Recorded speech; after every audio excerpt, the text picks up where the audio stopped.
Shalom, selamat pagi Bapak Ibu yang terkasih di dalam Kristus. Kembali kita akan merenungi firman Tuhan. Namun sebelumnya, mari kita satu di dalam doa.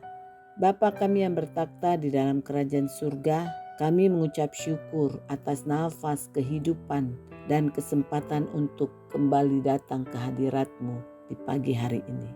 Saat ini kami rindu untuk merenungkan firman-Mu. Kiranya Roh Kudus-Mu menerangi hati dan pikiran kami, agar kami tidak hanya sekedar membaca, tetapi sungguh-sungguh mengerti dan terlebih mampu melakukan kehendak-Mu dalam hidup kami.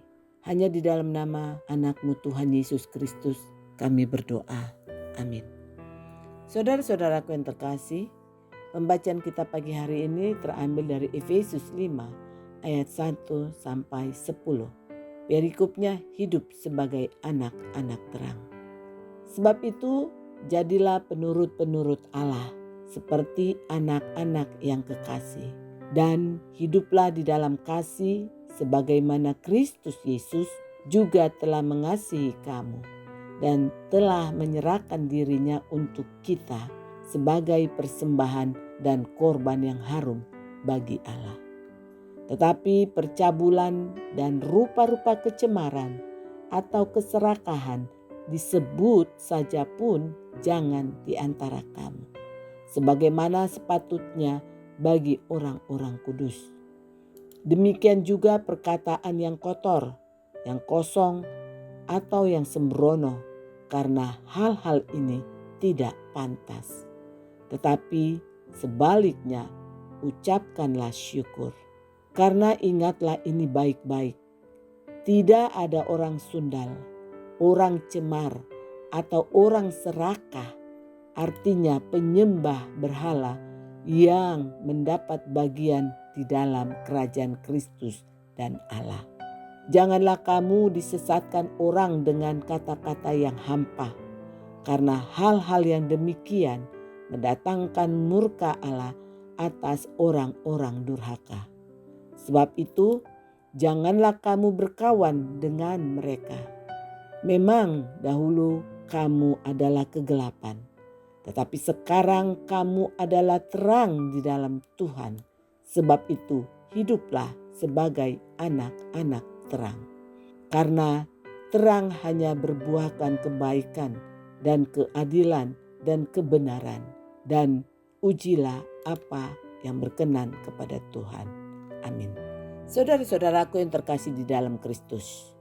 Renungan kita yang terambil dari Efesus 5 ayat 1 sampai 10 ini, saya beri judul hidup sebagai anak-anak terang. Nah, saudara-saudaraku, seperti ketika matahari sudah terbenam, mulailah kegelapan menyelimuti tempat kita tinggal, sehingga kita membutuhkan yang namanya lampu. Nah, salah satu penemuan dunia yang berkenaan dengan teknologi pencahayaan di malam hari adalah lampu pijar yang dipatenkan oleh Thomas Alva Edison pada tahun 1879. Penemuan ini tercatat dalam sejarah dunia. Edison berhasil membuat dunia punya harapan supaya manusia bisa melakukan banyak hal di dalam kegelapan malam. Nah, sebagai penulis kitab Efesus ini, Rasul Paulus menggunakan metafora gelap dan terang juga untuk menjelaskan tentang posisi jemaat di Efesus sebelum mengenal dan sesudah mengenal Kristus. Gelap adalah gambaran ketiadaan cahaya. Artinya, hidup jemaat di Efesus masih dalam kuasa gelap yang penuh dengan ketidakpastian.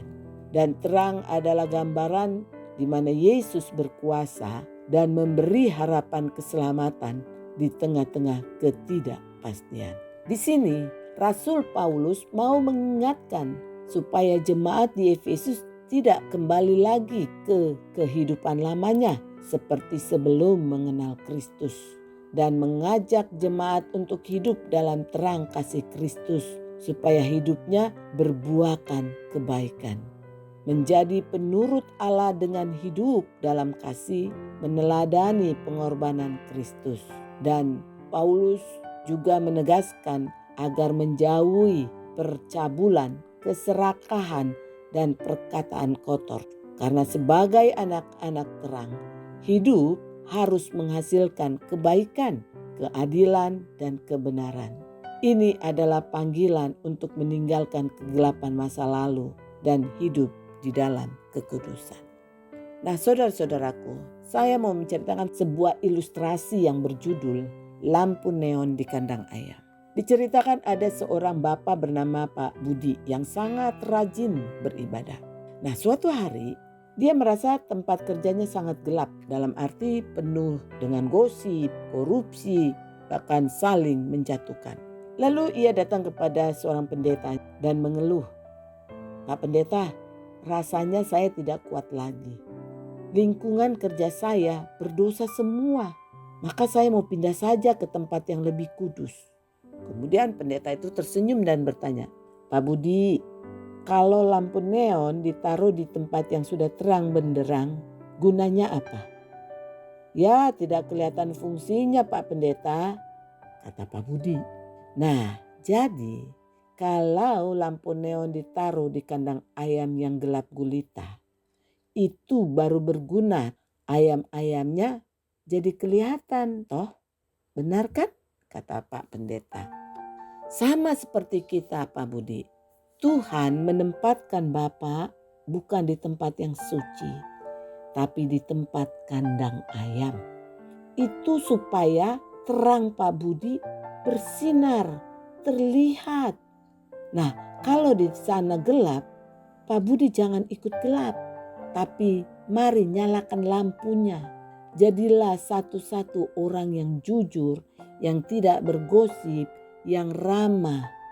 Tapi jangan jadi lampu neon yang sok suci, tapi mari jadilah terang yang menuntun orang ke jalan yang benar.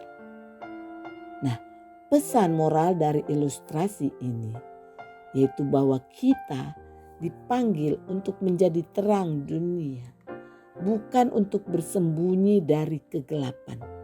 Karena terang kecil pun akan sangat berarti di dalam ruang yang gelap. Seperti yang dikatakan dalam Filipi 2 ayat 15, supaya kamu tiada beraib dan tiada bernoda sebagai anak-anak Allah yang tidak bercela di tengah-tengah angkatan yang bengkok hatinya dan yang sesat ini. Sehingga kamu bercahaya di antara mereka seperti bintang-bintang di dunia. Artinya bahwa kita sebagai pengikut Kristus memiliki hak istimewa untuk menerangi tempat-tempat yang gelap. Karena tempat-tempat gelaplah yang memerlukan terang itu. Jadi hidup dalam terang kasih Kristus itu adalah sebuah pilihan yang akan mendatangkan berkat. Amin. Mari kita kembali satu dalam doa. Tuhan Yesus yang baik, kami bersyukur atas firman-Mu hari ini yang mengingatkan kami kembali akan identitas kami sebagai anak-anak terang. Terima kasih Bapa karena Engkau telah memanggil kami keluar dari kegelapan dan menempatkan kami di dalam terang-Mu yang ajaib.